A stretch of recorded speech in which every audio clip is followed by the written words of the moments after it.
अब डब्ल्यूडब्ल्यू और एईडब्ल्यू के बारे में जब भी एक साथ हम बात करते हैं, कुछ नेम के बारे में ऑलवेज पूछा जाता है कि क्या इनका डब्ल्यूडब्ल्यू में कभी हमें रिटर्न देखने को मिलने वाला है।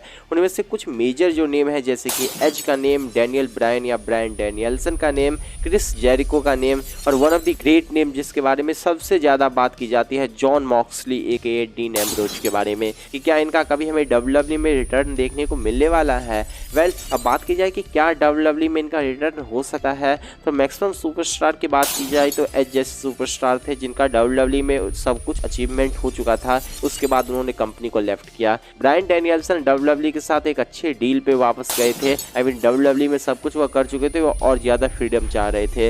हालांकि यहाँ पे जॉन मॉक्सली का केस थोड़ा सा अलग था, क्योंकि वो डब्ल्यूडब्ल्यू से परेशान हो चुके थे, उन्हें क्रिएटिव फ्रीडम नहीं मिल रही थी। इसी के साथ हमने कुछ और नेम भी देखे, जैसे कि एडम कॉल का देखा। एडम कॉल के बाद अभी रिकोशेट डब्ल्यूडब्ल्यू को छोड़ के ऑल एलीट रेसलिंग में गए हैं। तो क्या ये सब डब्ल्यूडब्ल्यू में दोबारा रिटर्न करने वाले हैं? वेल, इसके बारे में बात की जाए तो ज़्यादा चांसेस तब क्रिएट होता है जब फाइनली एईडब्ल्यू का डाउनफॉल हमें देखने को मिलेगा। एक तगड़ा डाउनफॉल सीएम पंक के जाने के बाद डब्ल्यूडब्ल्यू के बाद आई मीन एईडब्ल्यू में देखने को मिला था, जहाँ पे लग रहा था कि कंपनी के लिए थोड़ा सा मुश्किल हो सकता है, क्योंकि जिस तरीके से तो टोनी खान कंपनी को चला रहे थे वह डेफिनेटली एक प्रोफेशनली नहीं था।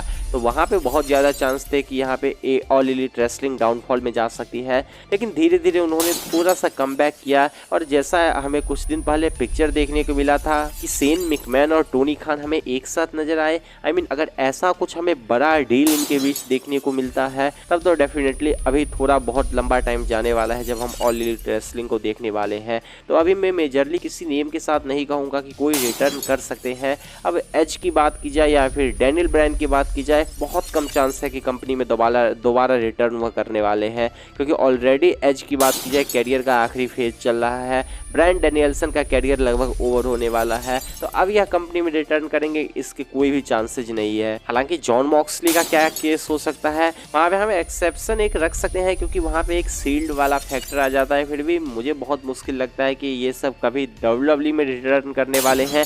हालांकि रेसलिंग बिजनेस में कभी भी कुछ कहा नहीं जा सकता है। सीएम पंक इतने सालों के बाद जब एईडब्ल्यू में रिटर्न किए थे, कोई नहीं जान रहा था कि वह डब्ल्यूडब्ल्यू में कभी देखने को मिलेंगे, लेकिन अभी डब्ल्यूडब्ल्यू में वह न केवल रिटर्न कर चुके हैं बल्कि टॉप लेवल पे वर्क कर रहे हैं। तो यह कहना कि कभी रिटर्न नहीं हो सकता है, यह थोड़ा सा मुश्किल है, लेकिन अभी करंटली रिटर्न की कोई चांसेस नजर नहीं आ रहे हैं, क्योंकि ऑल एलीट रेसलिंग में हो सकता है कि इनकी बुकिंग सही नहीं चल रही हो, लेकिन फिर भी यह ऑलरेडी एक हाईलाइट में है, एक पिलर माने जाते हैं। हालांकि कभी कोडी रोड से एक टॉप पिलर थे और आज वह डब्ल्यूडब्ल्यू के टॉप पिलर बन चुके हैं। तो कहना बहुत मुश्किल है कि कैसा कुछ आने वाले दिनों में हमें रेसलिंग इंडस्ट्री में चेंज देखने को मिलेगा, लेकिन अभी करंटली कोई सुपरस्टार अगले 1-2 साल में डब्ल्यूडब्ल्यू में रिटर्न नहीं करने वाले हैं, जब तक कि कोई सीएम पंक जैसा कांड न हो जाए। तो आपको क्या लगता है कि क्या डब्ल्यूडब्ल्यू में इनमें से कौन से सुपरस्टार है जो सबसे पहले रिटर्न कर सकते हैं? क्या जॉन मॉक्सली एके डीन एम्ब्रोज कभी डब्ल्यूडब्ल्यू में रिटर्न करने वाले हैं? इसके बारे में अभी आप कमेंट बता सकते हैं, साथ में लाइक से subscribe and bell notification on कर सकते हैं। And see you guys again in my new video.